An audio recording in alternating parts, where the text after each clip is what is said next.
2020년 9월 27일 주일 예배를 시작하겠습니다. 주일날 실시간 예배를 혹시 실수할까 해서 미리 대비해서 영상을 녹화하는 것입니다. 그렇게 이해해 주시기 바랍니다. 창조절 네 번째 주일입니다. 우리 다 같이 찬송가 93장 찬양 드리면서 예배 시작하겠습니다. 예수는 나의 힘이요 내 생명 되시니 그 주 예수 떠나 살면 죄 중에 빠지리 눈물이 앞을 가리고 내 맘에 근심 쌓일 때 위로하고 힘주시리 주 예수. 예수는 나의 힘이요 내 친구 되시니 그네를 간구하면 풍성히 받으리 햇빛과 비를 주시니 추수할 곡식 많도다 귀한 열매 주시느니 주 예수. 예수는 나의 힘이요 내 기쁨 되시니 그 명령을 준행하여 늘 충성하겠네. 주야로 보호하시며 바른 길 가게 하시니 의지하고 따라가리 주 예수. 예수는 나의 힘이요 내 소망 되시니 이 세상을 떠나갈 때 곧 영생 얻으리 한없는 복을 주시고 영원한 기쁨 주시니 나의 생명 나의 기쁨 주 예수. 오늘 주신 하나님의 말씀을 같이 보겠습니다. 마태복음 5장 17절에서 20절입니다. 마태복음 5장 17절에서 20절까지 제가 말씀 봉독할 때 여러분도 마음을 여시고 하나님의 음성 들으시기 바랍니다. 내가 율법이나 선지자를 폐하러 온 줄로 생각하지 말라. 폐하러 온 것이 아니요 완전하게 하려 함이라. 진실로 너에게 이르노니 천지가 없어지기 전에는 율법의 1.1획도 결코 없어지지 아니하고 다 이루리라. 그러므로 누구든지 이 계명 중에 지극히 작은 것 하나라도 버리고 또 그같이 사람을 가르치는 자는 천국에서 지극히 작다 일컬음을 받을 것이요 누구든지 이를 행하며 가르치는 자는 천국에서 크다 일컬음을 받으리라. 내가 너에게 이르노니 너희 의가 서기관과 바리새인보다 더 낫지 못하면 결코 천국에 들어가지 못하리라. 아멘. 오늘은 건강한 보수가 되라 하는 제목으로 말씀을 나누겠습니다. 2017년이죠. 3월 10일에 한국에서 헌법재판소에서 전 대통령인 박근혜 씨를 파면시키는 판결을 내린 전후 그때부터 해서 지금까지 아마 앞으로도 계속되겠지만 한국이나 캐나다나 진보와 보수의 갈등이 아주 심각해지고 있습니다. 제가 박근혜 씨의 탄핵을 반대하지 않는다는 이유로 S 장로로부터 빨갱이라는 말도 들은 적이 있습니다. 제가 존경했던 C 목사님이 지금 문제가 되고 있는 J 목사를 칭송하는 설교를 언젠가 들었을 때 이게 설교인지 정치 강연인지 분간이 되지 않아서 저는 너무도 화가 나고 그분에 대한 실망이 너무 컸습니다. 그냥 설교를 하지 왜 정치 강연일까? 그것도 편향적인 정치 주장을 하나님의 말씀으로 위장해도 되는 것일까? 그게 얼마나 심각한지요. 그 당시에 제가 교회에서 정치 이야기는 하지 말라고 광고까지 했습니다. 심지어는 노회에서도 목사님들 모임에서 제가 우리 목사들끼리 정치 얘기하지 말자고 했습니다. 그 당시 교인들 중에서도요, 정치 이야기 하고 싶어서 안달이 난 사람을 제가 지금도 기억을 합니다. 왜 목사님은 한국이 공산화되는 것을 침묵하느냐고 아마 심히 걱정하고 의심했을 거라고 생각합니다. 물론 성경의 선지자들이 선지자들이 정치가들에게 바른 말을 한 것은 사실입니다. 근데 그것은 이념이 아니라 사상이 아니라 죄의 문제라고 하는 것입니다. 선지자들이 왕들을 책망할 때 보면 죄를 책망했던 것이죠. 세례요한이 헤롯이 불륜을 저지른 것에 대해서 책망하고 그럴 때 그것 때문에 감옥에 갇히지 않았습니까? 순교도 당하고. 예수님은 한 번도 그런 적이 없으십니다. 죄의 문제를 다루셨죠. 우리가 이념과 죄를 분간하지 못하면 그러면 정치가 곧 종교가 된다는 겁니다. 누구나 정치적인 성향을 가질 수 있습니다. 그러나 어떤 성향을 가졌든지 죄를 지으면 안 됩니다. 열왕기왕은 왕들에 관한 이야기인데 그 왕들의 죄악상에 대해서 하나님께서 선지자를 통해서 책망하신 그런 이야기죠. 여러분은 예수님은 십자가 지실 때에 죄를 짓지 않으셨습니다. 사랑으로 지셨습니다. 복음은 강요가 아닙니다. 복음은 폭력이 아닙니다.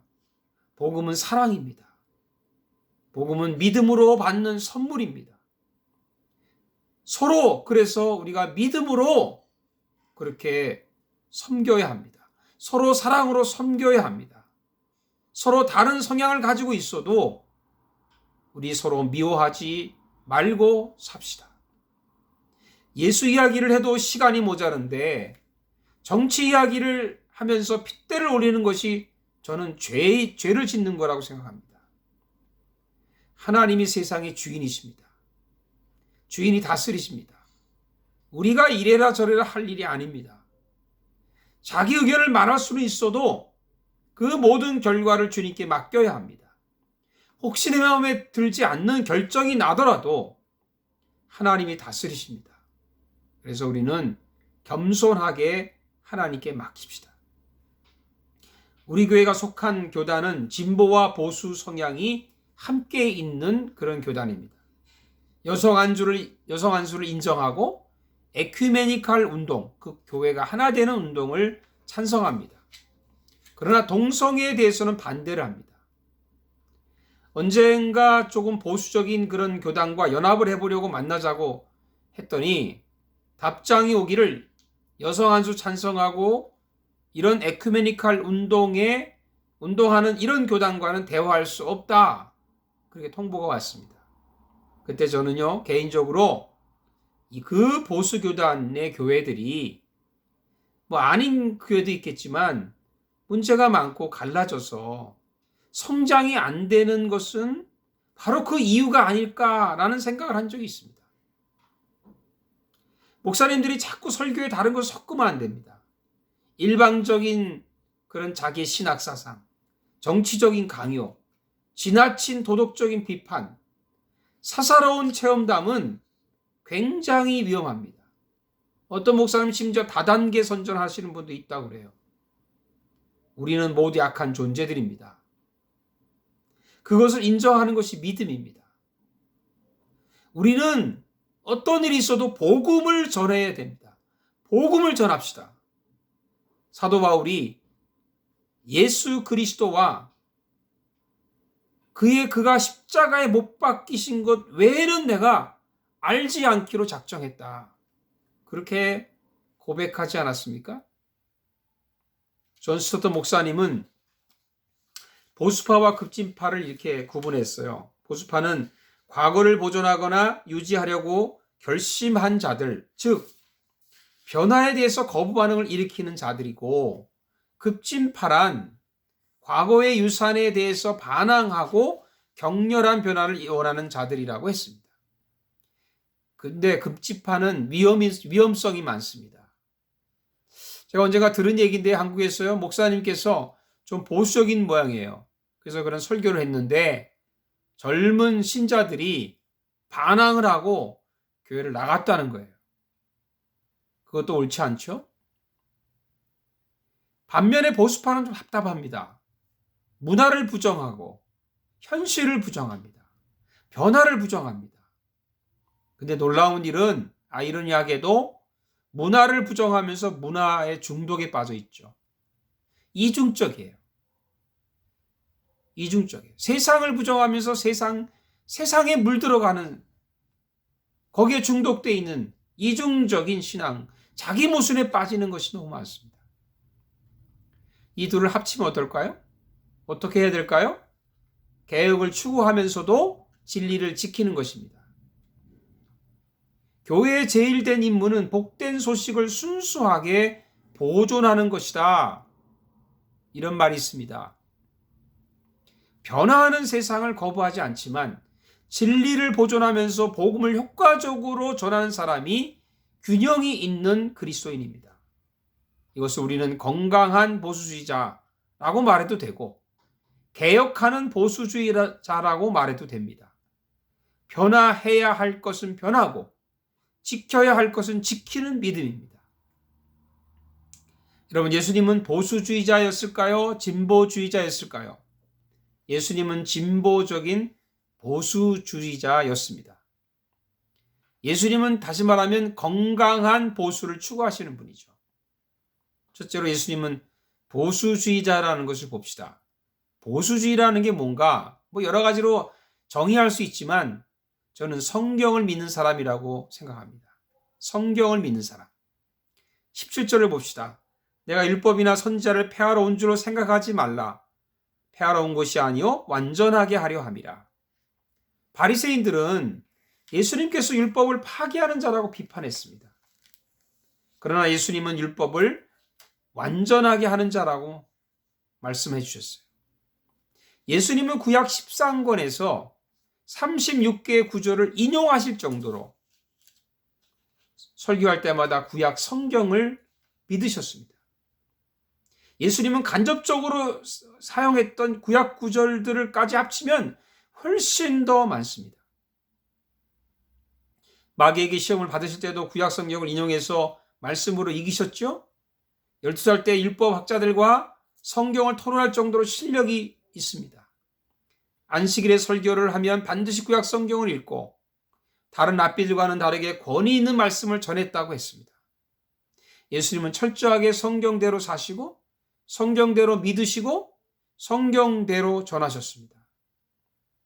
예수님이 시장에서 성경을 읽는 사람들에게 보이려고 성경을 읽는 바리새인들에게 이렇게 평가를 한 적이 있어요. 마태복음 23장 3절과 4절에 봅니까? 그들이 하는 행위를 본받지 말라. 그들은 말만 하고 행하지 아니하며 또 무거운 짐을 묶고 사람의 어깨에 지우되 자기는 이것을 한 손가락으로 움직이려 하지 아니한다. 여러분, 성경만 가지고 다닌다고 다 성도입니까? 아닙니다. 성경대로 살려고 애쓰는 사람이 크리스찬입니다. 예수님은 성경적으로 동성애를 반대하신 분인 것이 분명합니다. 이혼 문제에 대해서 질문을 받았을 때 예수님은 창세기 1장과 2장을 인용하십니다. 마태복음 19장 4절과 6절에 보니까 예수께서 대답하여 이르시되 사람을 지으신 이가 본래 그들을 남자와 여자로 지으시고 말씀하시기를 그러므로 사람이 그 부모를 떠나서 아내와 합하여 그 둘이 한 몸이 될지나 하신 것을 읽지 못하였느냐. 그런즉 이제 둘이 아니요 한 몸이니 그러므로 하나님이 짝지어 주신 것을 사람이 나누지 못할지니라. 예수님은요, 이혼할 수 있는 한 가지 조건만 허락했어요. 그것은 음행입니다. 음행. 근데요, 놀라운 일이 있습니다. 동성애 결혼, 동성애를 그렇게 주장하는 학자, 목사들이 공통적으로 전혀 언급하지 않는 성경이 있습니다. 그게 뭐냐 하면 창세기 1장과 2장입니다. 예수님은 창세기 1장과 2장을 언급해서 결혼의 중요성을 얘기하고 남녀 간의 결혼을 얘기했는데, 이 동성애를 찬성하는 사람들은 창세기 1장과 2장을 전혀 언급하지 않습니다. 그래서 존 스타트 목사님은 동성애주의자가 어떤 주장을 해도, 어떤 논리를 펴도 성경적이지 않다고 말합니다. 지금 한국의 기독교 장로회에서 동성애 찬성 선언을 했죠. 차별금지법 제정 찬성이라고 합니다. 여러분, 우리는 성경대로 믿어야 합니다. 예수님은 성경만으로도 사람의 마음에 성령의 감동을 주신 분입니다. 예수님 엠마오로 가는 두 제자들에게 말씀을 전했죠. 모세와 모든 선지자 글을 시작해서 모든 성경에 쓴 바 자기에 관한 것을 설명해 주셨습니다. 그리고 나서 나중에 이 두 제자가 말합니다. 우리에게 말씀하시고 우리에게 성경을 풀어주실 때 우리 속에서 마음이 뜨겁지 아니하더냐. 마음이 뜨겁지 아니하더냐. 성경을 풀어주실 때, 사랑하는 여러분, 성경만 읽어도 성경만 들어도 마음이 뜨거워져야 되지 않습니까? 에스라가 성경만 읽어도 백성들은 아멘으로 화답하며 회개했습니다.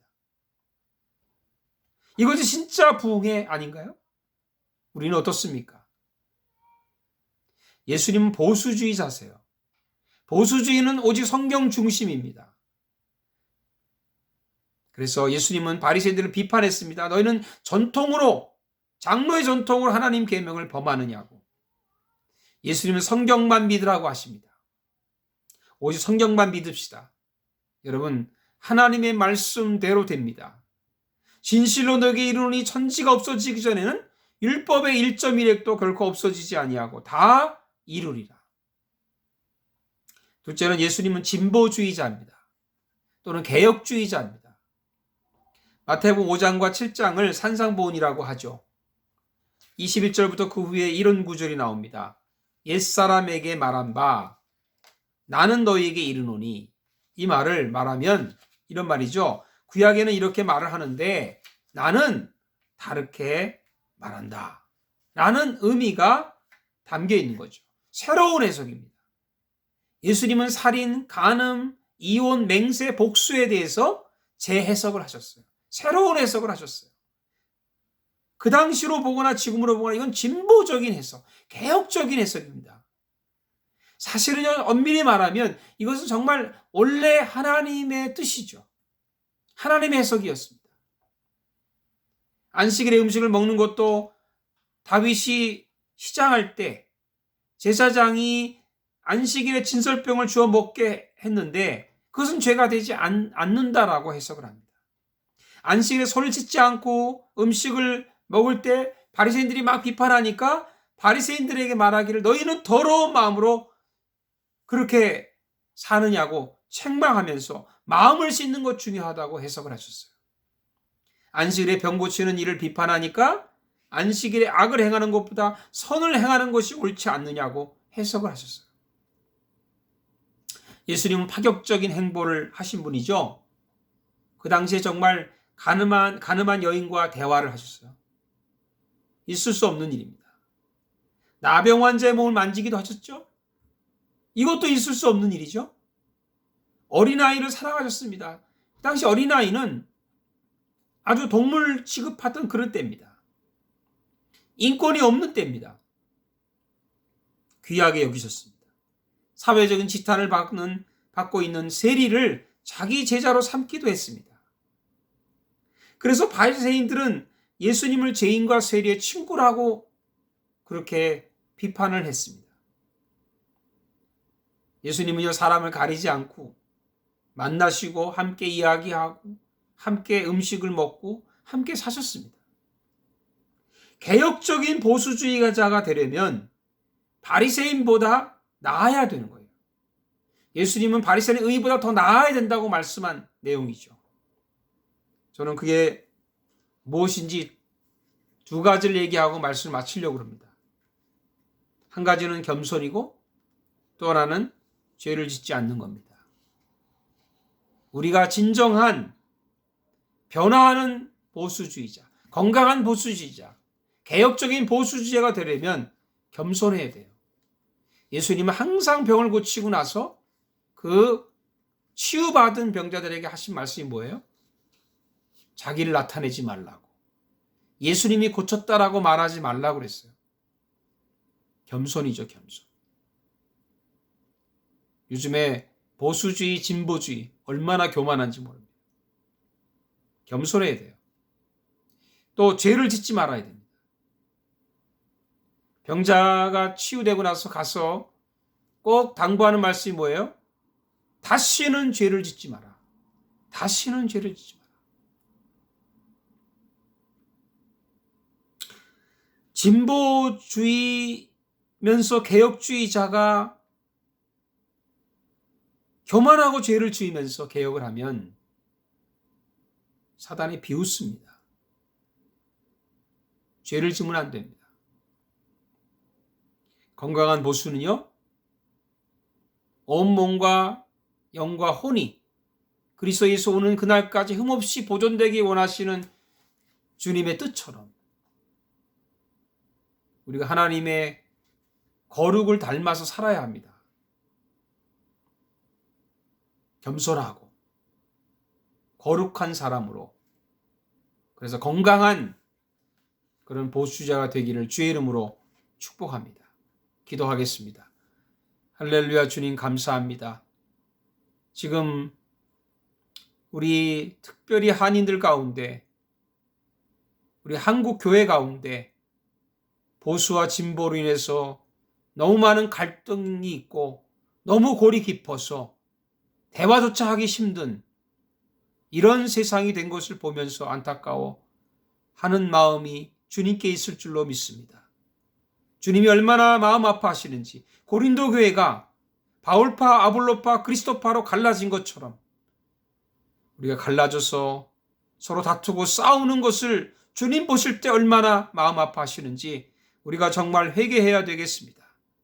다시 한번 우리 자신을 돌아보게 해주시고 우리가 변화해야 될 것은 변하고 지켜야 될 것은 지키는 그런 믿음으로 살고 하나님 자녀로 살게 해 주시옵소서. 교회가 바로 정말 변화될 것은 변화하고 굳게 지켜야 될 진리를 지킬 수 있는 복음의 교회가 되게 해 주시옵소서. 예수님의 이름으로 기도하옵나이다. 아멘. 몇 가지 광고를 드립니다. 우리가 지금 코로나 시대에 성경 쓰기를 좀 계획을 했습니다. 지난주에 광고를 드렸는데요. 집에서 있으면서 성경 쓰기를 좀 하면 좋겠습니다. 각자가 구약은 대표적으로 잠언과 시편, 그 다음에 신약에서는 로마서와 요한계시록, 뭐 그 외에 다른 거 써도 되지만 그 4개 중에 하나를 선택하셔서 쓰셔가지고 12월 초까지 좀 제출하시면 그러면 우리 성탄절에 우리가 시상하도록 하겠습니다. 그렇게 기억하시고 성경 쓰기 열심히 하시고요. 코로나 시대지만 낙심하지 말고, 그렇다 해서 우리가 잘못된 데 빠지지 말고 언제나 주님 중심으로 사는, 소망 가운데 사는 저와 여러분 되시기를 다시 한번 주님의 이름으로 축복합니다. 우리 마지막 우리 찬송 부르고 예배 마치도록 그렇게 하겠습니다. 축복성 드리십시다. 주 하나님 독생자 예수 날 위하여 오시었네. 내 모든 죄 다 사하시고 죽음에서 부활하신 나의 구세주, 살아계신 주, 나의 참된 소망, 걱정 근심 전혀 없네. 사랑의 주네 갈 길 인도하니 내 모든 삶의 기쁨 늘 충만하네. 기도하겠습니다. 이제는 우리 주 예수 그리스도의 은혜와 우리 하나님 아버지의 큰 사랑과 성령의 교통하심이 오늘 주님 앞에 또 예물을 드리며 하나님께 귀한 예물로 사랑으로 믿음으로 주님 앞에 드리는 그 손길 위에와 우리 사랑하는 모든 양문 가족들과 우리 대한민국과 캐나다 위에 이제로부터 영원토록 함께 하시기를 간절히 축원하옵나이다. 아멘. 감사합니다. 이 영상은 예비적으로 녹화해 둔 것입니다. 혹시 주일에 문제가 있을 때 이 영상을 보내드리는 거니까 그렇게 아시고, 짧지만 혹시 이걸 보내드리면 이거로 예배를 드리시면 되겠습니다. 또 다음 뵙도록 하겠습니다. 안녕히 계십시오.